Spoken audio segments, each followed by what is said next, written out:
All right. All right. So Sakhile, tell me a little bit about yourself, sir. I mean, where to even begin? I was born here in Ann Arbor, Michigan, and raised here until I was about 14. Then I moved to New York, stayed there for about 5 years, and then came back here to Michigan to attend the Motion Picture Institute for a year. So, yeah, kind of like bouncing back and forth between places, kind of been a thing that I've been doing for a long time now.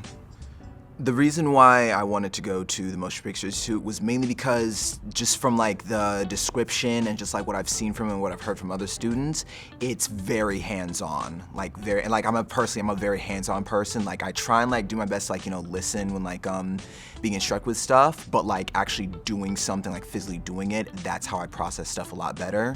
So because there was a whole hands-on process for the whole school, that definitely appealed to me very much.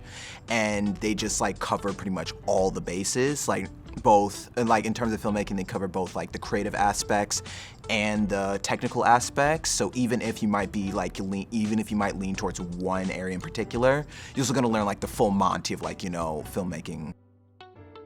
Gets to several months later, we're all like, doing pre-production for our thesis films, and I'm just like giving it 120%.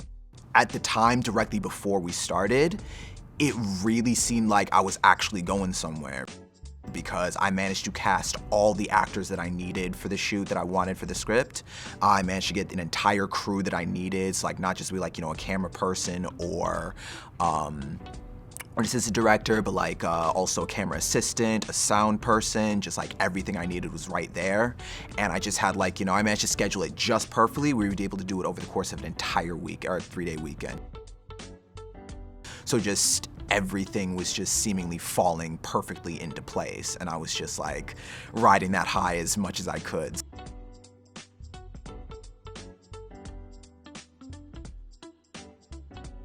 The lead actor that I had casted,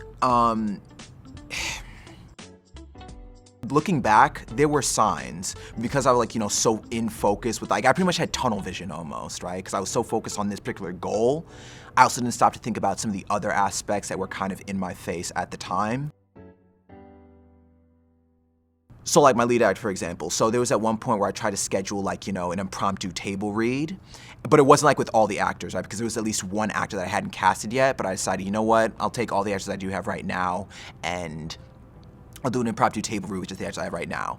And that first table read, he was about like 20 minutes late. Just like, okay, whatever, like stuff happens. And then after that, I had a full-on table read with the entire cast. That one went fine. But then after that, I had a set of rehearsals with the 4 main actors. And 3 of them pretty much showed up on time, like, perfectly. But again, the lead actor that I casted, he was a good 35 minutes late. But it's just like, they're here, we're rehearsing, the rehearsals went fine, perfectly fine, just we did our thing. Then the first day of the shoot, right? So it was a bit shaky, but everybody showed up to our first location, it was fine. And then, but the thing is, everyone was there except for our lead actor. And so basically, we had like called him and he picked up. However, he had shown up to the location that we were gonna be shooting on our second day, which was closer to my house, right? Whereas the location we were shooting in Troy, which is an hour away. So we ended up waiting another hour and a half for him to get there before we finally shot the scenes at that first location.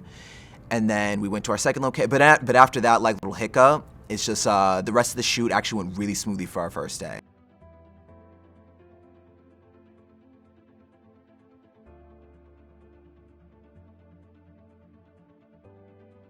Then the second day came, and this was we were shooting at my house.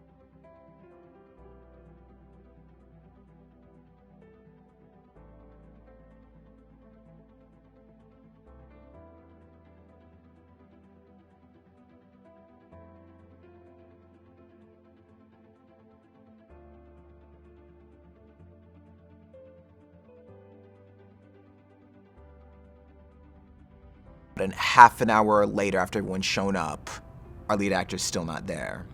Then we wait about another 30 minutes, still not there for the call time. Then I'm trying to call him and he doesn't pick up.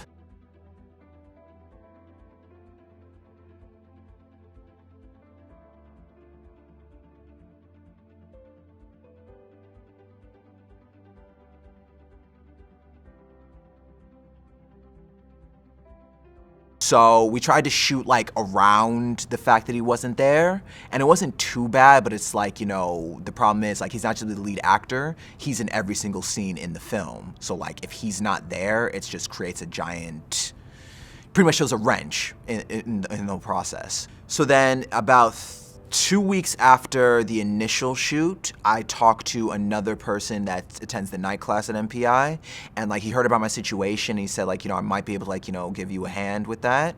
And so he managed to convince one of the other students in that same class to help out with the film. And after that, I talked back and forth with him, and like we managed to like, he was like totally on board with helping me out. And through some miracle of circumstance, we managed to schedule a shoot day on a Friday, 3 weeks after the initial schedule. The problem was though, is that because of the like unusual, like unorthodox situation, I wasn't able to schedule like another set of days to finish the whole film.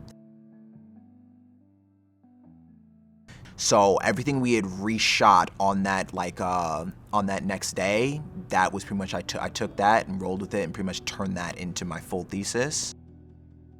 The way it changed me is that, I guess for one, it kind of made me think about how not everything's gonna be in my control, and that like, sometimes you can work your damnedest, but there's still gonna be something that like kind of throws you off.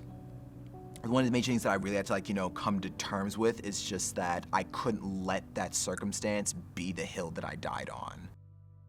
Just create something that I can look back and like, yeah, I'm glad I did that.